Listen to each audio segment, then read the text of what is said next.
अच्छा जी, एक चीज बहुत इंपॉर्टेंट है in between, what is that कि every section of business studies teaches you something. ठीक है, हर सेक्शन ऑफ बिजनेस स्टडीज के अंदर आपको कुछ ना कुछ सिखाया जाता है, और हर सेक्शन का एक यूनिक नेम है। अगर मैं पहले सेक्शन की बात करूं तो it is I can say understanding business activity.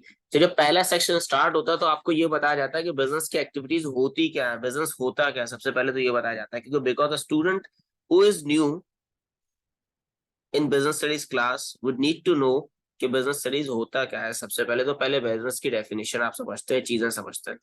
Second section आपको सिखाता है कि बिजनेस के अंदर आप लोगों को कैसे मैनेज करते हैं। इसी की वजह से उस सेक्शन का नाम है पीपल इन बिजनेस। ठीक हो गया। Third section is telling you about marketing. भाई एक प्रोडक्ट है, आपने मैन्युफैक्चर कर लिया, बहुत अच्छा बनाया। अब इन दी एंड आपको वो प्रोडक्ट सेल करना है मार्केट के अंदर, because you are there to earn profit. आपने बिजनेस की डेफिनेशन में पढ़ा, आपको प्रॉफिट अर्न करना है, तो आप उसको कैसे मार्केट करोगे वो आप सीखोगे सेक्शन नंबर 3 के अंदर। ठीक हो गया। Section number 4, operations management. Operations management के अंदर व्हाट हैपेंस, ऑपरेशंस मैनेजमेंट में you try your level best to go for those production methods which are efficient. ठीक है, कुछ ऐसे प्रोडक्शन मेथड्स जो आपके लिए एफिशिएंट हो। सर एफिशिएंट होने से फायदा क्या होगा? देखिए, एफिशिएंट होने से फायदा ये होगा, आपकी प्रोडक्शन की कॉस्ट कम होगी, और जब आपकी प्रोडक्शन की कॉस्ट कम होगी तो अल्टीमेटली आपकी सेम सेलिंग प्राइस के साथ आपका प्रॉफिट ऊपर होता जाएगा। ये है आपका सेक्शन नंबर 4। सेक्शन 5 आपका अगेन फाइनेंस से डील करता है। भाई एक बिजनेस है आपका, उस बिजनेस के अंदर फाइनेंस भी तो होगा कि कहाँ से पैसे आ रहे हैं, कहाँ पे पैसे जा रहे हैं। Everything needs to be monitored well. तो ये सारी चीजें आप सीखेंगे सेक्शन नंबर 5। और सेक्शन नंबर 6 हो गया जिसपे आप देखोगे external influences on the business. Let suppose आज की बात करते हैं, आज जो है एक कल्चरल डे। ठीक है, एक लैंग्वेज का कल्चरल डे है आज। ठीक है, so because of that cultural day in the main market, in the local shops, जो लोग होंगे उनका रश क्या होगा, बहुत कम होगा। तो this will be affecting the business. तो बिजनेस अपनी सराउंडिंग्स में डायनामिक होता है हमेशा।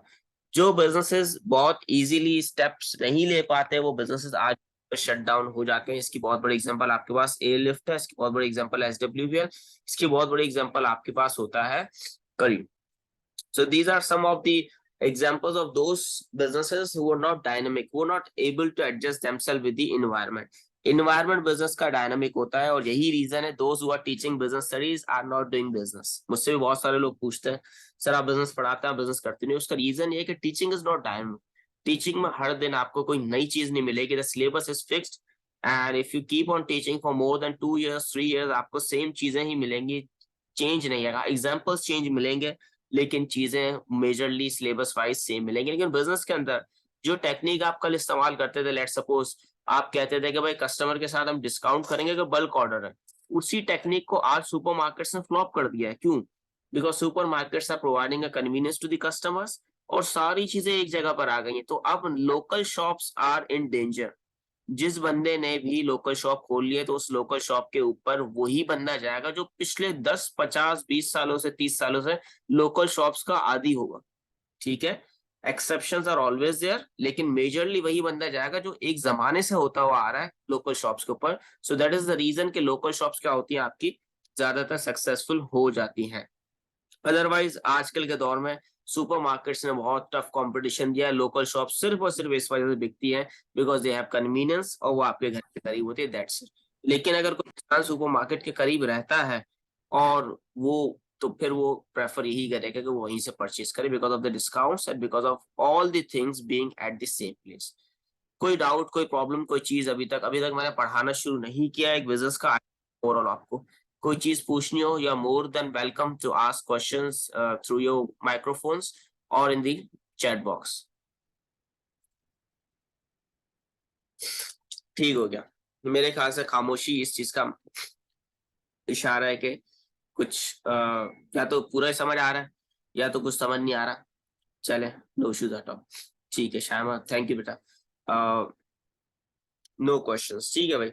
अब बढ़ते हैं आगे। अब इसके बाद सवाल अगर आपके जहन में है तो आप पूछेगा, otherwise will move on, will move forward. ठीक है, अच्छा जी। आज हम पढ़ने वाले हैं सेक्शन नंबर 4। इसका नाम क्या है? इसका नाम है ऑपरेशंस मैनेजमेंट। ऐसा ही है, आपके जो आप बुक खोलेंगे तो आपके पास होगा इसका नाम ऑपरेशन मैनेजमेंट। इसके अंदर 4 टॉपिक्स हैं। कौन कौन से 4 टॉपिक्स हैं? पहला टॉपिक आपको आइडिया देगा production of goods and services. ठीक है, क्या मतलब? पहला टॉपिक हमेशा आपकी क्या बनाएगा? बेस बनाएगा, production of goods and services. ठीक है, so the first topic will be making your base. Second topic will be telling you about cost, scale of production with the break even। कि भाई आप जो है जब चैप्टर नंबर 5 के अंदर एक चीज पढ़ के आए हो कि आपका पहला ऑब्जेक्टिव बिजनेस का क्या होगा, वो होगा सर्वाइवल। आप ये पढ़कर आए हो चैप्टर नंबर 5 के अंदर। ठीक है, तो जब आपने चैप्टर नंबर 5 के अंदर पढ़ी ये चीज, तो सर्वाइवल कैसे एंश्योर होगा? ऑब्वियसली ब्रेक इवन करके एंश्योर होगा। ठीक है, ये सब बातें बताना क्यों जरूरी है? उसका रीजन ये है कि when you are writing your answers, आपकी लिंकिंग बहुत इंपॉर्टेंट होती है बिजनेस स्टडीज के टॉपिक के अंदर। So when you need to link your answers very well, तो आपके जहन में भी लिंक्स बहुत क्लियर होने चाहिए। तो वो क्लियर कब होंगे? जब मैं क्रॉस रेफर करता रहूंगा क्लासेस के अंदर। थर्ड टॉपिक जो आपका होता है वो होता है मेनली क्वालिटी से रिलेटेड। क्वालिटी कैसे करना है, इसके अंदर क्यूसी आता है और दूसरा इसके अंदर आता है क्यूए। ठीक है, आपकी बुक के अंदर 2 मेजर कॉन्सेप्ट्स है। बाकी सब चीजें मेजरली जो है इतना ज्यादा प्रॉब्लमेटिक नहीं है, जो आप खुद से भी रोट लर्न कर सकते हैं, कोई इतने बड़े इश्यू की बात नहीं। लास्ट इज लोकेशन, जो कि मेरा मोस्ट फेवरेट टॉपिक होता है सब के अंदर। ठीक है, क्योंकि ऐसी चीज है जो कि हम बहुत वेल रिलेट कर सकते हैं चीजों के अंदर। So let start with the first topic. पहली बात करते हैं प्रोडक्शन की। हम प्रोडक्शन करते क्यों है? एक बिजनेस है, वो प्रोडक्शन क्यों करेगा? वो प्रोडक्शन करेगा ताकि एक प्रोडक्ट मैन्युफैक्चर हो सके। ठीक हो गया सर, ये प्रोडक्ट मैन्युफैक्चर होगा तो इससे फायदा क्या होगा? ये प्रोडक्ट मैन्युफैक्चर होने के बाद मार्केटिंग होगी इसकी। ठीक हो गया सर, ये मार्केटिंग होगी तो क्या होगा? ये सेल होगा। और जब ये सेल होगा तो फिर क्या होगा? इससे आप क्या करोगे? प्रॉफिट अर्न करोगे। सर इस प्रॉफिट से क्या होगा? इस प्रॉफिट से क्या होगा? आप अपने बिजनेस के एक्सपेंसेस निकाल सकते हो। Business expenses to be paid out of this profit. ठीक हो गया, अब ये पूरी साइकिल है। प्रोडक्शन करोगे, मार्केटिंग करोगे, उसके बाद मार्केटिंग करोगे, सेल होगी, सेल होगी तो प्रॉफिट होगा। अल्टीमेटली आपका बिजनेस रन करता जाएगा। सर अगर इस पूरी साइकिल में कोई एक भी चीज मिस हो जाए, लेट सपोज मैं कहता हूँ सर प्रोडक्शन तो कर ली, मार्केटिंग नहीं करते, छोड़ो यार पैसे बहुत ज्यादा लगते हैं, ये चीज मैं हटा दूं, क्या सेल होगी? कभी भी नहीं होगी सेल, बहुत रेयर चांस होगा। सर जरूरी तो नहीं है मार्केटिंग, जरूरी आईफोन तो मार्केटिंग नहीं करता। भाई आईफोन मार्केटिंग नहीं करता, उसका रीजन है कि there have been tried and tested products of iPhone. IPhone इस वक्त चल रहा है 14 वर्जन, तो 13 वर्जन आप ऑलरेडी यूज कर चुके हो। तो एक चीज मैं बार बार यूज कर चुका हूँ, क्या उसकी मार्केटिंग की जरूरत है मुझे? बिल्कुल नहीं है भाई। एक चीज की वर्थ बहुत ज्यादा है, एक चीज की क्वालिटी बहुत अच्छी है, तो अब उसकी मार्केटिंग की जरूरत मुझे नहीं है किसी भी सूरत में। अगर वो नहीं भी करेगा मैं खरीदूंगा। मैं बात कर रहा हूँ उन प्रोडक्ट्स की जो मार्केट में कॉमन है। टूथपेस्ट की बात कर सकते हैं, एंड्रॉइड सेल फोन्स की बात कर सकते हैं। वो प्रोडक्ट्स है जो हर कंपनी सेल कर रही है। तो जो कंपनी मार्केटिंग नहीं करेगी, सेल्स नहीं होंगी। सर अगर सेल्स नहीं होगी तो क्या होगा? प्रॉफिट नहीं होगा, और प्रॉफिट अल्टीमेटली नहीं होगा तो बिजनेस के एक्सपेंसेस पे हो जाएंगे, पे नहीं हो पाएंगे। ठीक हो गया, ये पूरी साइकिल है। अब मैं आपको साइकिल के स्टार्ट से लेके चलता हूँ यहाँ पे, कि भाई साइकिल जब स्टार्ट हो रही है, तो साइकिल के इनिशियल स्टेज पर अगर देखा जाए, सर प्रोडक्शन होगी, मार्केटिंग होगी, सेल्स होगी, प्रॉफिट होगा। सर प्रोडक्शन होगी, उस प्रोडक्शन की वजह से कुछ आपकी जिंदगी में क्या होंगी? कॉस्ट होंगी। ऐसा ही है भाई, कुछ जिंदगी में दुख होते हैं ना, हमेशा हमेशा कुछ ना कुछ दुख आपके साथ रहेंगे।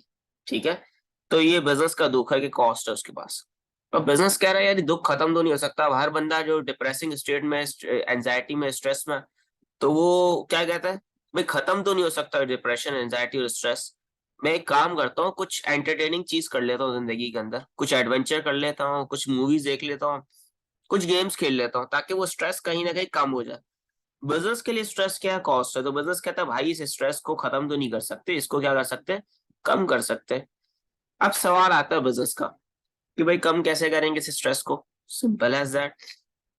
सर जो प्रोडक्शन करते हैं उसको आप क्या करें, उसके लिए आप एक अल्फाज इस्तेमाल कर ले, एफिशिएंट। क्या कर ले? एफिशिएंट। सर एफिशिएंट होगा तो क्या होगा, एफिशिएंट होगा तो कॉस्ट कम होगी और आउटपुट क्या होगा, ज्यादा होगा। Simple as that. Sir maths में हमने एक चीज सीखी थी जिसको हम कहते हैं एवरेज। ठीक है, तो एवरेज कॉस्ट लो हो जाती है जब हमारा आउटपुट हाई हो जाता है। सर एवरेजेस तो इसी तरह काम करते हैं, मैथ्स में मैंने सीखा था। अब एवरेज कॉस्ट नीचे जा रही है, आउटपुट ऊपर जा रहा है, तो इस तरह एवरेज कॉस्ट नीचे जाती जाएगी, तो उसको बोलते हैं एफिशिएंसी। उस एफिशिएंसी के लिए क्या करना पड़ेगा ये बताएगा हमें chapter number 18। The name of the chapter 18 is production of goods and services. कोई दिक्कत, कोई परेशानी, कोई लिंक अभी तक आपके जहन में टूटा हो, मैं बिल्कुल लिंक करके चल रहा हूँ बड़े अच्छे तरीके के साथ आज के लेक्चर में। कोई प्रॉब्लम अब तक, कोई परेशानी?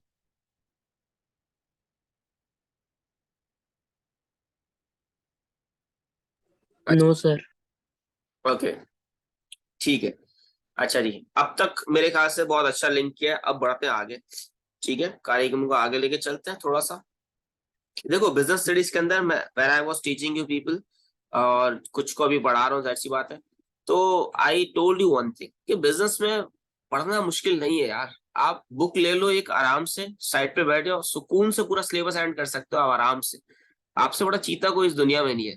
लेकिन बिजनेस स्टडीज की प्रॉब्लम क्या है, बिजनेस स्टडीज की प्रॉब्लम ये है कि बिजनेस स्टडीज कहता है भाई आंसर वही लिख के दो जो मैं मांगता हूँ आपसे। जब मैंने आपको सिलेबस बहुत इजी दे दिया, अब आप आंसर मुझे अच्छा दो जो मैं मांगता हूँ। तो प्रॉब्लम बिजनेस स्टडीज का ये आता है कि आंसर राइटिंग टेक्निक्स में बच्चा बुरा होता है, प्रॉब्लम ये है। उसी वजह से बच्चा ज्यादातर मार्क्स लूज कर जाता है। तो आज हम स्टार्ट करते हैं chapter 18, production of goods and services. Production of goods and services के अंदर पहली चीज जो बुक के अंदर मेंशन्ड है वो है एफिशिएंसी। मैं क्विकली पढ़ाऊंगा वो चीजें जो बहुत इजी है, जो मुश्किल है उस पर थोड़ा ठहर जाऊंगा। इस पूरे सेक्शन नंबर 4 के अंदर जो मुश्किल चीज है, जो टेक्निकल चीज है, जो स्टूडेंट जिसमें फंस जाते हैं वो ये है। इसके अलावा सब हलवा है मेरी नजर में, मैं मेरी जो ऑब्जर्वेशन अब तक की रही है स्टूडेंट्स के साथ। ठीक है भाई, एफिशिएंसी क्या होती है? Less inputs, more outputs.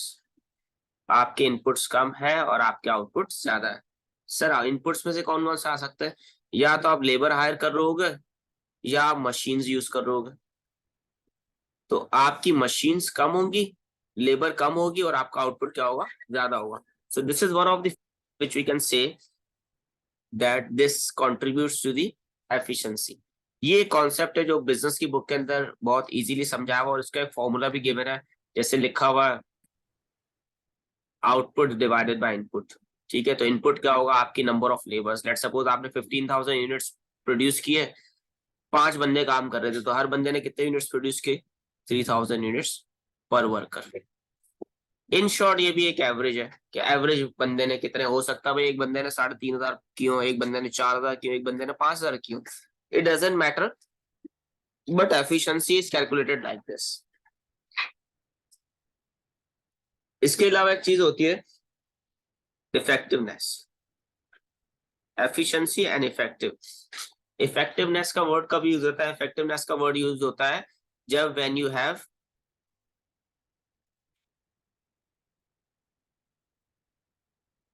Achieved your objective और योर टारगेट और योर गोल। लेट सपोज मुझे महीने के अंदर 15,000 यूनिट्स बनाने थे हर हाल के अंदर। सर मैंने ये अचीव कर लिया, तो इसका मतलब क्या है, मैं इफेक्टिव हूँ। सर क्या जरूरी है जो बिजनेस इफेक्टिव होगा वो एफिशिएंट भी होगा? नहीं, जरूरी नहीं है। हो सकता है भाई मैं 20,000 यूनिट्स बना सकता था, मैंने बनाए कितने, 15,000, ये मेरी एफिशिएंसी नहीं, लेकिन मेरी सिर्फ इफेक्टिवनेस थी। इन दोनों चीजों को अलग अलग रखिएगा। एक और एग्जांपल देता हूँ। इफेक्टिवनेस का मतलब है when you meet your target. आपका टारगेट था 5,000 यूनिट्स का महीने के अंदर, तो दिस इज इफेक्टिवनेस।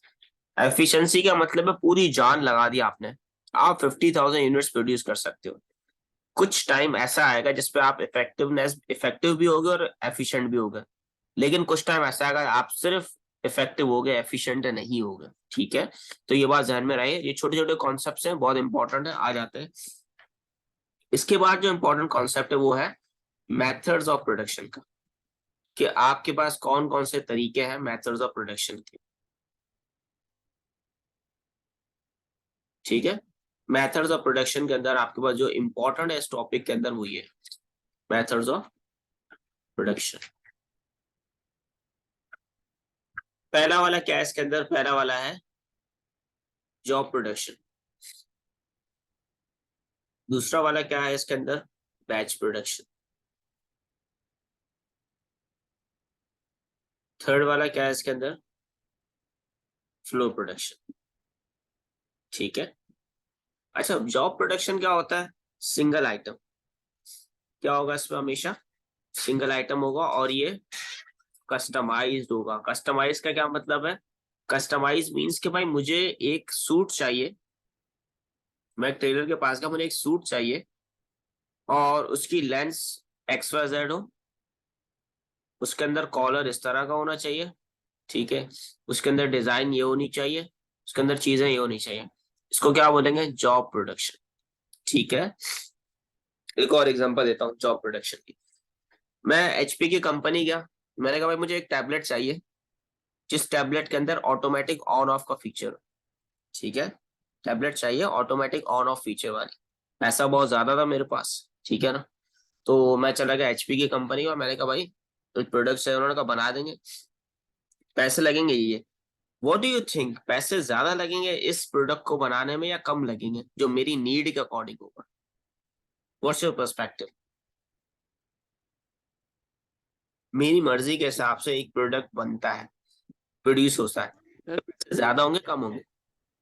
ज्यादा ज्यादा ज्यादा होंगे, होंगे। क्योंकि मेरी नीड फुलफिल हो रही है, तो इसलिए इसको बोलते हैं जॉब प्रोडक्शन। सबसे पहला डिसएडवांटेज जॉब प्रोडक्शन का, cost are always high.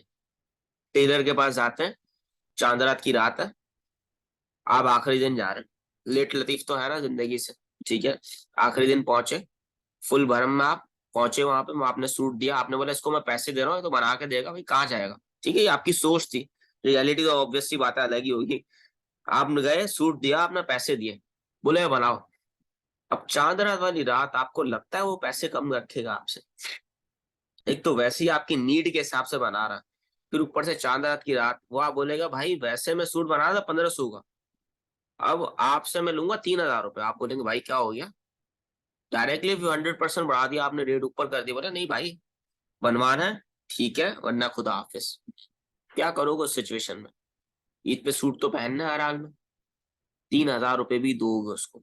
Job production का सबसे बड़ा डिसएडवांटेज यही होता है कि एक चीज बनती है ना एट ए टाइम, तो वो महंगी पड़ती है कस्टमर को, इसलिए वो हमेशा ओवर प्राइस होती है और ज्यादा टाइम कंज्यूमिंग भी होती है। दो डिसएडवांटेज मैंने आपको खड़े खड़े बता दिए।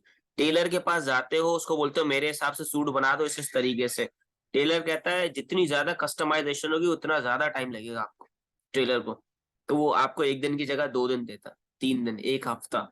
ठीक है, it all depends on the scenario. कभी कभी ऐसा सिनेरियो भी होता है कि टेलर्स बहुत फारिग बैठे होते हैं या बहुत ईमानदार होते हैं कि भाई एक दिन में बना दूंगा, ठीक है, लेकिन बहुत रेयर होता है पाकिस्तान के अंदर। अमूमन 2 से 3 दिन आपके कस्टमाइज प्रोडक्ट के ऊपर लेते हैं टेलर्स। ठीक हो गया, तो it is always time consuming, it is always costly. Tailors आपसे ज्यादा पैसे लेते हैं आपके हिसाब से सूट बनाने की वजह से, और आपसे टाइम भी ज्यादा लेते हैं। टेलर के लिए भी टाइम कंज्यूमिंग होगा और आपके लिए भी, क्योंकि आपको डिलीवरी भी देर से मिलेगी।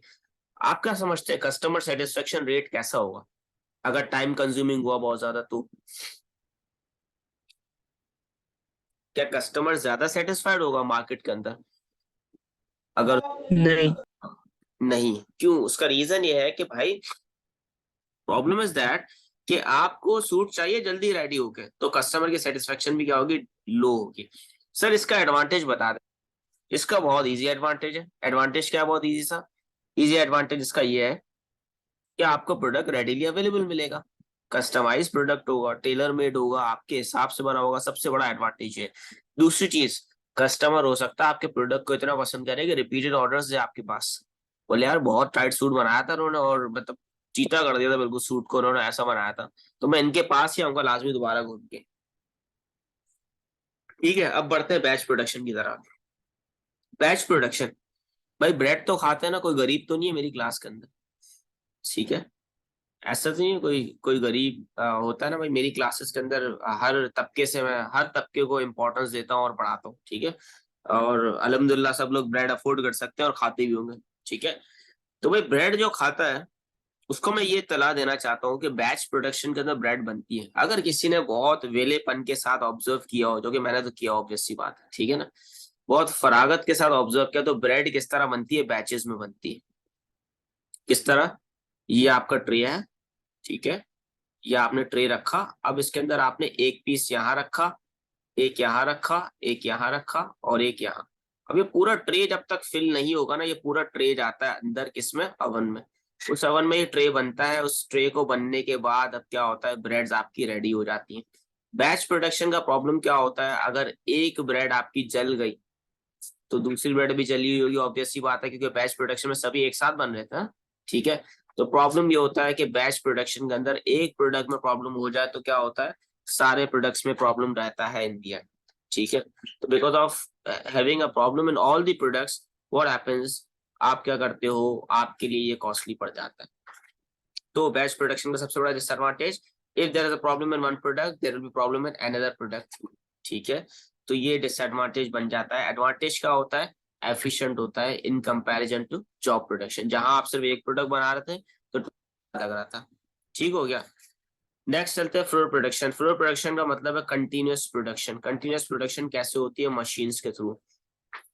आप लोगों ने अगर फूड फैक्ट्री नहीं देखा तो सबसे पहले जाके फूड फैक्ट्री देखिएगा, आई गेस डिस्कवरी पे चलता था उस टाइम पे, तो फूड फैक्ट्री सर्च करिएगा यूट्यूब के ऊपर, पेप्सी की प्रोडक्शन उन्होंने बताई है बहुत अच्छे तरीके से, उसको बोलते हैं फूड प्रोडक्शन, जहां मशीन्स के अंदर डेटा सेव कर दिया जाता है, मशीन्स कंटिन्यूअली प्रोड्यूस करती आती है चीजों को हल्के हल्के, and when they start producing things, so what happens in the and you get all the products in at a faster rate, output higher होता है, कॉस्ट लोअर होती है। आउटपुट हायर और कॉस्ट लोअर। सर कॉस्ट क्यों lower होती है, again efficient होने की वजह से। एफिशिएंट कैसे होते हैं, जब आपका टाइम कम लगता है, जब आपका इनपुट कम लगता है और आपका आउटपुट ज्यादा होता है। इनपुट मींस कि आपकी मशीन्स ने क्या किया, आपने मशीनें कम लगाई और आपका आउटपुट डबल था, तो उससे क्या होगा, आपकी एवरेज कॉस्ट क्या हो गई, लो हो गई। एवरेज कॉस्ट लो होने की वजह से आपके पास क्या था, फायदा हो गया, ठीक है। I hope all the things are so far clear. अगर कोई कंफ्यूजन है तो पूछ ले, otherwise I will move forward to the economy of skill, ठीक है। इकोनॉमी ऑफ स्किल में मूव कर जाओ, ठीक है। आगे मूव करते हैं इकोनॉमी ऑफ स्किल के ऊपर। इकोनॉमी ऑफ स्किल के अंदर बहुत इंपॉर्टेंट चीज है विच इज वेरी प्रैक्टिकल, और आपने देखी होगी इकोनॉमी ऑफ स्किल के अंदर, ठीक है। इकोनॉमी ऑफ स्किल के अंदर सबसे पहली चीज है कि आप जो है अपनी एवरेज कॉस्ट क्या करते हो, लोअर कर देते हो।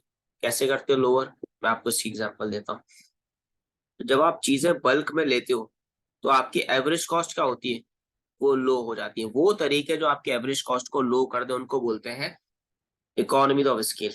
इसकी एक एग्जांपल परचेजिंग इकोनॉमीज है, ठीक हो गया। बड़े बिजनेसेस के पास इकोनॉमी ऑफ स्केल होता है। एक और परचेजिंग इकोनॉमीज किसके पास है इस वक्त, सुपर मार्केट्स के अंदर, इम्तियाज सुपर मार्केट के अंदर इसके पास है। क्यों, क्योंकि इम्तियाज सुपर मार्केट की परचेजिंग बहुत ज्यादा होती है। परचेजिंग इकोनॉमीज का मतलब है जब आप बल्क में परचेज करते हो, बल्क बाइंग करते हो, तो उसको बोलते हैं परचेजिंग इकोनॉमीज। सेकेंड होता है फाइनेंशियल इकोनॉमीज। फाइनेंशियल इकोनॉमीज क्या होता है, जब आप, फाइनेंशियल इकोनॉमीज का मतलब है जब आप ज्यादा अच्छे तरीके से बार्गेन करके लो इंटरेस्ट रेट पे लोन ले सकते हो।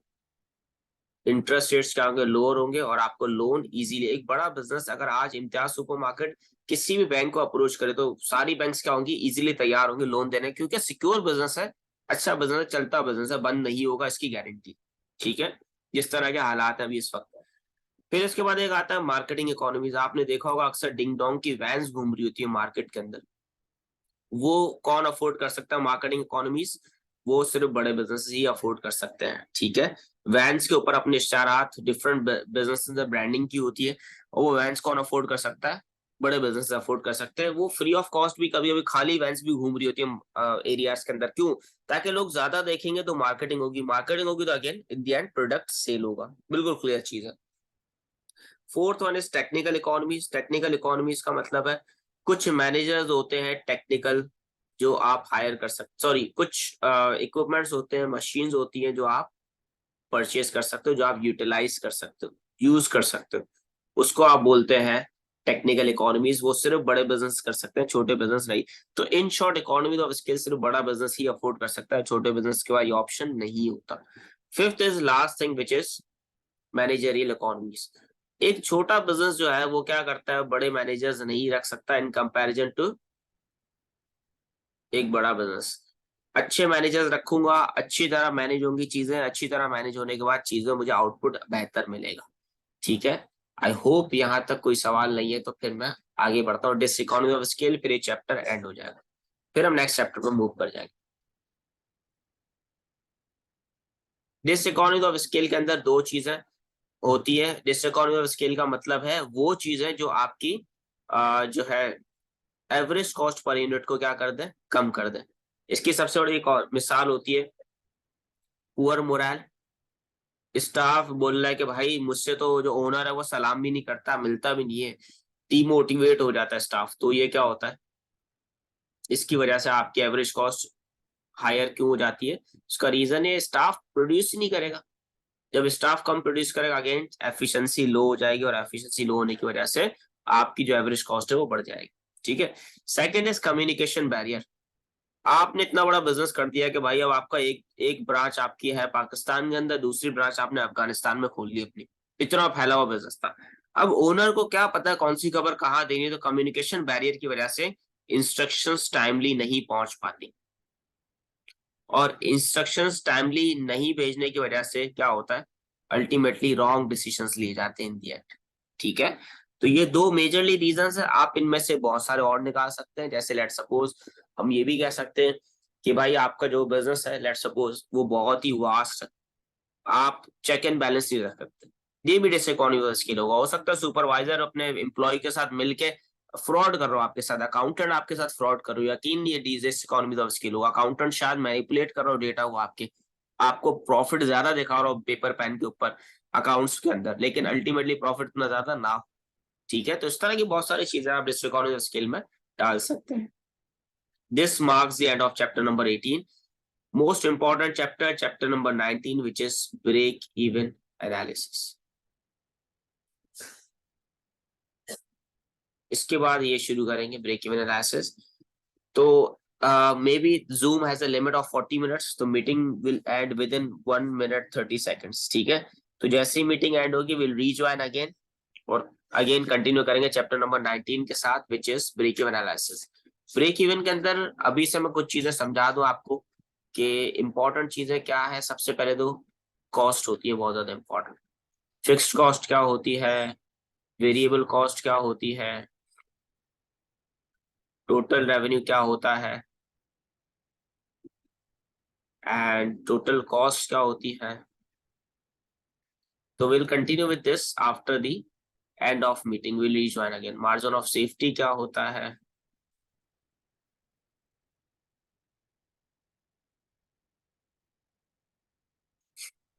And then we have break even, ये क्या होता है, यूनिट्स एंड रेवेन्यू। सब चीजें हम पढ़ेंगे मीटिंग एंड होने के बाद, हम रीजॉइन करेंगे तब।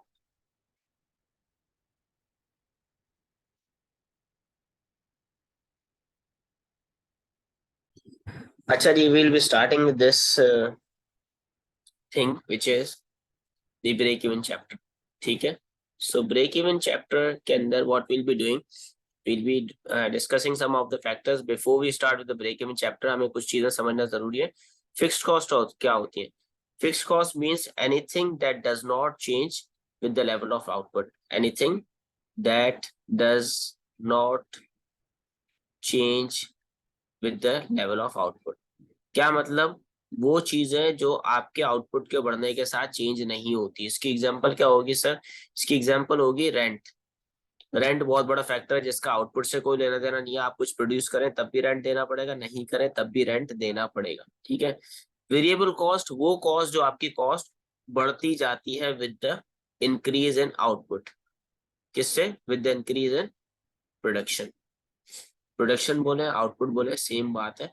आप जब प्रोडक्शन ज्यादा करते हो तो आप वेरिएबल कॉस्ट आपकी बढ़ती जाती है, ये आपके प्रोडक्शन के साथ डायरेक्टली प्रोपोर्शनल होती है। फिर टोटल कॉस्ट क्या होती है, टोटल कॉस्ट की डेफिनेशन है sum of VC which means variable cost plus fixed cost. फिर आपके पास एक चीज होती है margin of safety. Margin of safety का मतलब है आप ब्रेक इवन के ऊपर कितना ज्यादा हो। ठीक है, ब्रेक इवन से कितना दूर हो आप, break even and actual production difference. ठीक है, आपकी एक्चुअल प्रोडक्शन कितनी है और आप ब्रेक इवन से कितना दूर हो, इसको बोलते हैं मार्जिन ऑफ सेफ्टी। लास्ट चीज जो रह गई आपके पास वो है break even. Break even itself होता क्या, क्योंकि मैंने ऊपर डेफिनेशन में ब्रेक इवन बताया है, ठीक है ना। मार्जिन ऑफ सेफ्टी में ब्रेक इवन इन्वॉल्व कर दे, ब्रेक इवन बताना जरूरी है। Where there is no profit no loss, where there is no profit no loss. Chapter number 5 के अंदर आपने एक चीज पढ़ी थी जिसको हम कहते हैं सर्वाइवल। तो सर्वाइवल करने के लिए आपको ब्रेक इवन अचीव करना पड़ता है, ये एक कॉमन चीज है, ठीक है। तो I remove all of these things, and after removing all of these things I'll be making a drawing. सबसे पहले I will be making fixed cost. Fixed cost का कर्व हमेशा सीधा होता है। आपके वाई एक्सिस के ऊपर आप क्या दिखा रहे हो, तो वाई एक्सिस के ऊपर आप दिखाते हो आउटपुट, ठीक है, कि आपके यूनिट्स कितने, और यहाँ आप क्या दिखा रहे हो, तो कॉस्ट एंड रेवेन्यू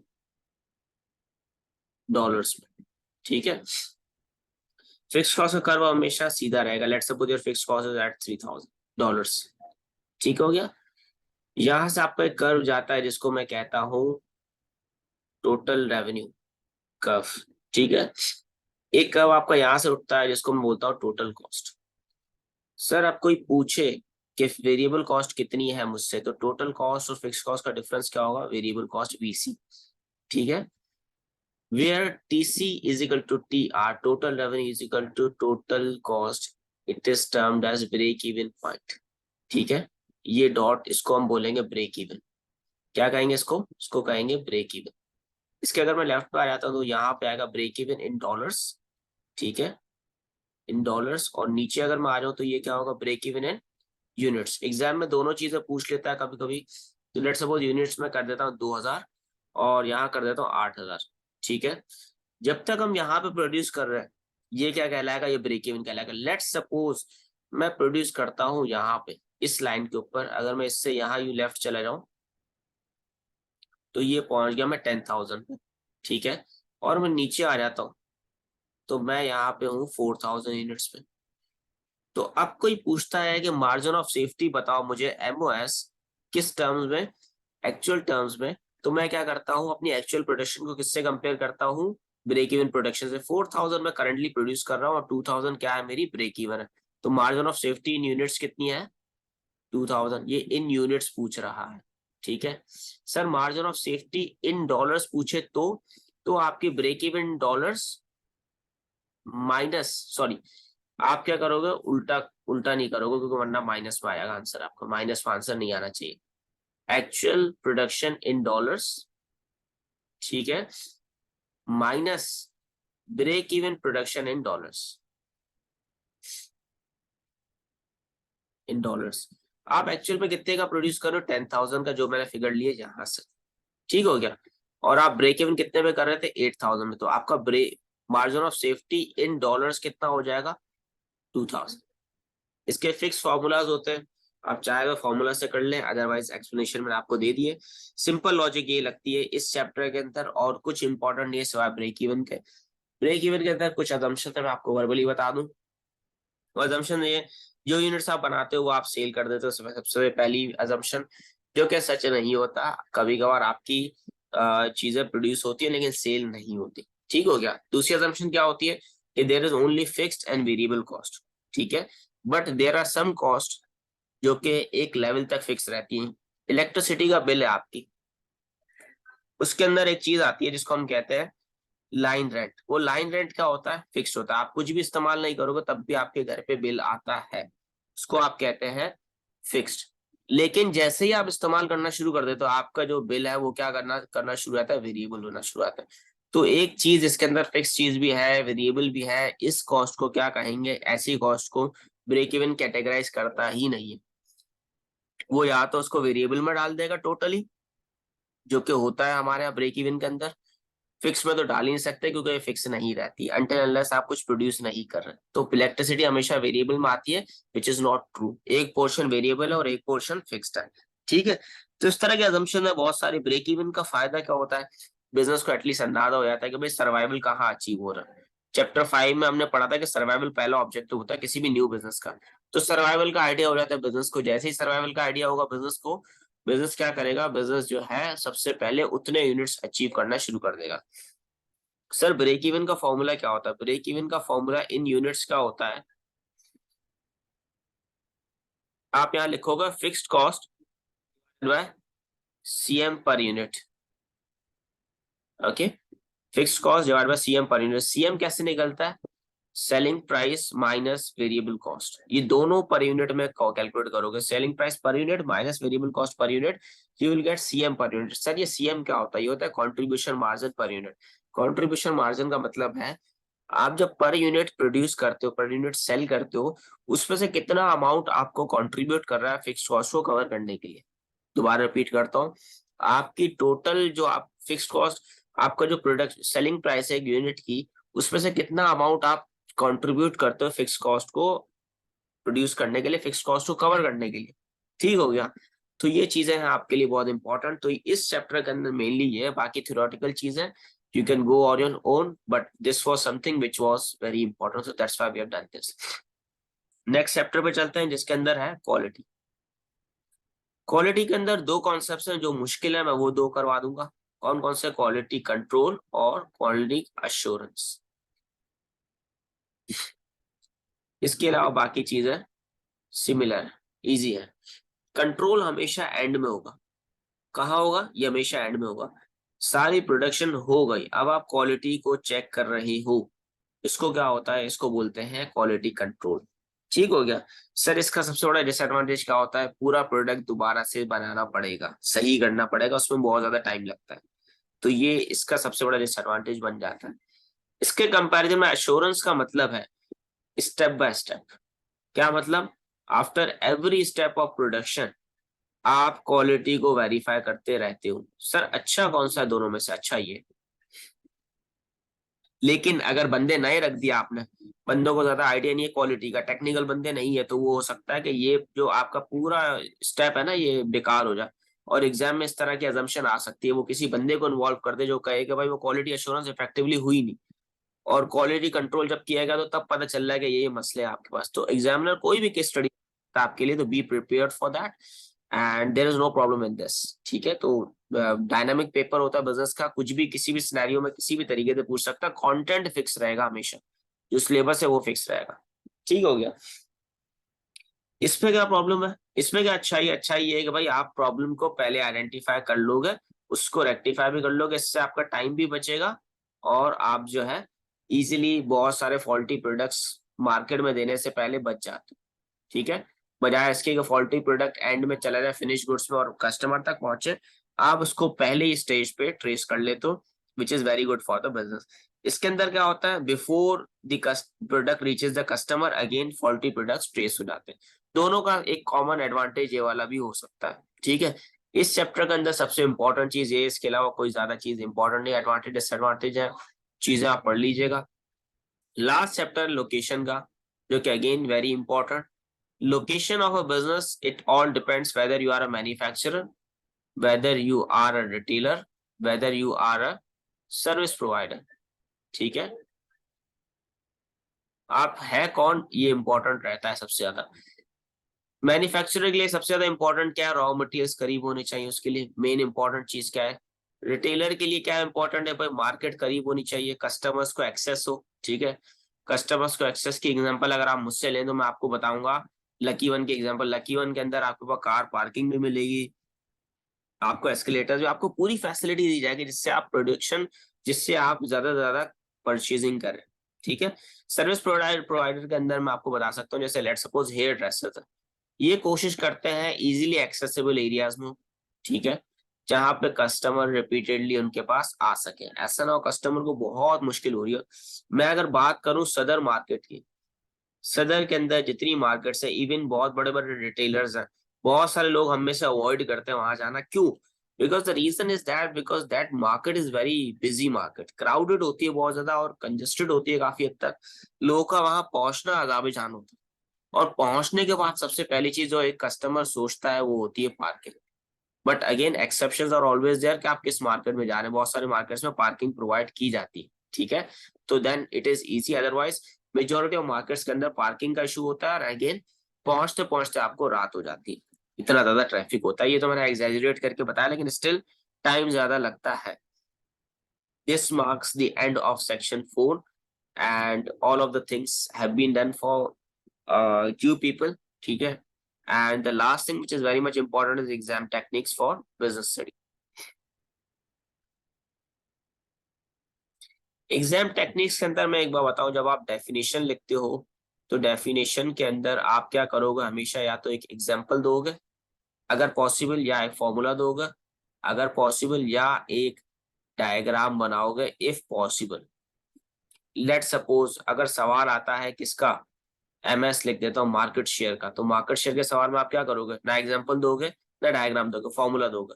सर सवाल आ जाता है डिमांड के ऊपर, ठीक है, बल्कि डिमांड यहाँ तो नहीं आ सकता, डायग्राम का सवाल कहाँ आ सकता है, सर सवाल आ गया ब्रेक इवन के ऊपर, तो ब्रेक इवन के अंदर अगेन आप क्या करोगे, फॉर्मूला दोगे। एग्जाम्पल कहाँ दे सकते हो, डिवीजन ऑफ लेबर का सवाल आ गया, डिवीजन ऑफ लेबर, ठीक है, तो डिवीजन ऑफ लेबर में आप क्या करोगे, एग्जाम्पल दोगे, आप डायग्राम नहीं सकते। मेजरली आपके बिजनेस स्टडीज में डायग्राम नेक्स्ट टू इम्पॉसिबल है। हाँ, प्रोडक्ट लाइफ साइकिल पूछ रहा है तो आप डायग्राम दे सकते हैं इफ यू रिमेम्बर इट, ठीक है। तो इस तरह की चीजें आपको क्या करेंगी, जो 2 मार्क्स का सवाल होगा, जो पहला क्वेश्चन होता है हमेशा पेपर का, उसके अंदर आप क्या कर सकते हो, अपने स्कोर को हाई कर सकते हो, ठीक है। 1 मार्क डिफाइन का होता है और 1 मार्क होता है आपका एग्जाम्पल का, ठीक हो गया।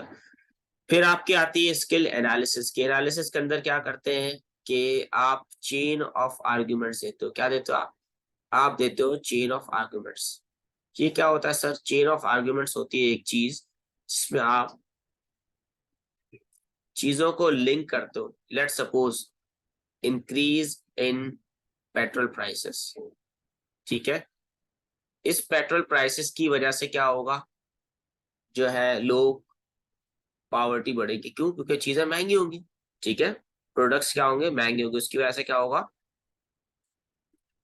उसकी वजह से इन्फ्लेशन बढ़ेगा, इन्फ्लेशन की वजह से क्या होगा, पावर्टी होगी, उस पावर्टी की वजह से क्या होगा, लोगों के पास इनकम जो होगी, लोगों की इनकम कम बचेगी, उनके पास स्पेंडिंग के लिए इनकम कम होगी। इससे अल्टीमेटली क्या हो सकता है, बिजनेस की प्रोडक्ट्स की डिमांड क्या होगी, वो लो हो जाएगी। इसको बोलते हैं एनालिसिस, कि इससे क्या होगा, इससे क्या होगा, इससे क्या होगा, 2 से 3 आर्ग्यूमेंट्स फॉरवर्ड ले जाते हो आप। आपने एक पॉइंट लिखा, it will increase poverty, not get full marks for this, the reason is that poverty, मतलब आप क्या कहना चाहते थे, कैसे करना चाहते थे, एनालिसिस के मार्क्स लूज कर जाओ, तो please develop your argument. Poverty क्यों होगी, इस वजह से कि प्रोडक्ट प्राइस बढ़ेगी, इन्फ्लेशन होगा, इन्फ्लेशन से इनकम कम होगी, स्पेंडिंग कम होगी, बिजनेस की डिमांड कम होगी, अल्टीमेटली बिजनेस नेगेटिवली इफेक्ट हो जाएगा। ये पूरा समझाना ए टू जेड जाके, ठीक है। कहीं आपने मिस कर दिया, ये सोचते हुए कि एग्जामिनर को इतना तो आता ही होगा यार, इतना क्या लिखूं, तो आपके मार्क्स नहीं मिलेगा, ठीक है। Application relating to the case, ये सिर्फ और सिर्फ तभी पॉसिबल है, ये 4 से 6 मार्क में अक्सर आता है, और अगर आप पेपर 2 की बात करें तो ये आपको अक्सर 8 से 12 मार्क के क्वेश्चन में मिलेगा, ठीक है। अब ये क्या कहानी है, ये कहानी ये भाई, एग्जामिनर ने आपको दे दिया एक केस कि भाई एक गांव था जिसमें पानी भी नहीं था, कुछ भी नहीं था, हवा भी नहीं थी, ऑक्सीजन कुछ भी नहीं था, अब ये कहानी चल रही है। अब आप बताओ इस कहानी के अकॉर्डिंगली बिजनेस कैसे सरवाइव कर सकता है। अब आप क्या करते हो as a student, you ignore this scenario, you ignore everything, आप अपना वो आंसर लिखते हो जो आपने बुक से पढ़ा हुआ है, जो आपके टीचर ने बहुत अच्छा समझाया आप। अब इन दी एंड व्हाट हैपेंस, आप अगर 4 मार्क का सवाल है तो 1 to 2 मार्क्स आप लूज कर जाते हो, किसके, एप्लीकेशन के, तो 50% मार्क्स तो वहीं आपके चले, ठीक है। अज्यूमिंग कि आपकी नॉलेज बहुत अच्छी है तो आपके 2 मार्क्स गए, 2 बच गए आपके। नॉलेज भी बुरी है तो फिर again it will be a negative impact. 8 marks के अंदर 2 से 3 मार्क्स कहीं नहीं गए, आराम से आपके किसके बनते हैं, एप्लीकेशन केस में अप्लाई करोगे तो आपको मिलेंगे, otherwise you will not get the mark for that. Last skill which is very much important is evaluation skill, जो कोई नहीं सिखाता, बहुत रेयर है, बहुत कम टीचर्स इस स्किल को टच करते हैं, और ये वो स्कूल है जिसकी वजह से बहुत सारे स्टूडेंट्स ए स्टार से ए पे आ जाते हैं, ए से बी पे आ जाते हैं, और बी से सी पे आ जाते हैं, ठीक है, और पछताते हैं एंड में, और कुछ की पोजीशन रह जाती है। जस्टिफाइंग द आंसर, ठीक है, एंड गिविंग योर ओपिनियन, आप अपना ओपिनियन एंड में क्लियर करोगे। और ये सर किस क्वेश्चन में आता है, ये हमेशा आएगा last part of the question. कहाँ आएगा, last part of the question. ये हमेशा आपको मिलेगा एवेल्यूशन वाली चीज, कंक्लूजन में आप लिखोगे एवेल्यूशन, और उसमें आप क्या लिखोगे, all in the and the advantages were more than the disadvantages or the disadvantages were more than the advantages। बहुत सारे स्टूडेंट्स पूछते हैं सर सही क्या है इन दोनों में से, किसको सपोर्ट करूं। भाई कोई सही नहीं है, it all depends how you are convincing the examiner. आप कह रहे हैं advantage of opening a new shop is more than the disadvantages, let's suppose. अब आप लिख रहे हो कि न्यू शॉप होगी तो सेल्स ज्यादा होगी, सेल्स की वजह से प्रॉफिट भी ज्यादा होगा, रिकग्निशन होगी बिजनेस की, बिजनेस बहुत ज्यादा वाइड स्प्रेड होगा। इस तरह के दो तीन आर्गुमेंट्स आपने ऐसे दे दिए कि examiner becomes convinced by learning these arguments. तो फिर you don't need to think कि आपने सही लिखा है या गलत लिखा है। लेकिन even if you are writing your advantage are way more than the disadvantages, लेकिन आपने उसको सपोर्ट नहीं किया, you will not get the marks. Evaluation में दो चीजें बहुत इंपॉर्टेंट है, आपने आर्ग्यूमेंट को सपोर्ट करना है, जो भी आर्ग्यूमेंट आप सपोर्ट कर रहे हो उसके सपोर्टिव आर्ग्यूमेंट्स देने। लेट्स सपोज मैं कहता हूँ एडवांटेजेस ज्यादा है, ये काम होना चाहिए, तो क्यों होना चाहिए उसके पीछे दो तीन आर्ग्यूमेंट्स मुझे लाजमी देने। If I fail to give these arguments then in the end I will not get the marks, and if I'll not be getting the marks, so what will happen, I will lose the marks for evaluation। Paper 2 के अंदर sir क्या चीज नहीं होती है, ये मैंने बताया अभी तक पेपर 1 का। पेपर 2 में नया क्या होगा, इसके साथ प्लस एप्लीकेशन हो जाती है।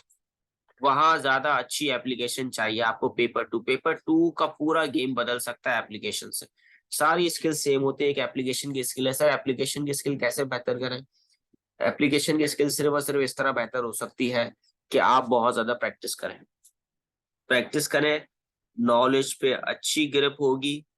तो जब नॉलेज पे अच्छी ग्रिप होगी तो एनालिसिस पे अच्छी ग्रिप होगी, और एनालिसिस की पे ग्रिप अच्छी होगी तो फिर आप थर्ड स्टेज पे जिसको बोलते हैं एप्लीकेशन, उस पे जा सकते हैं आराम से।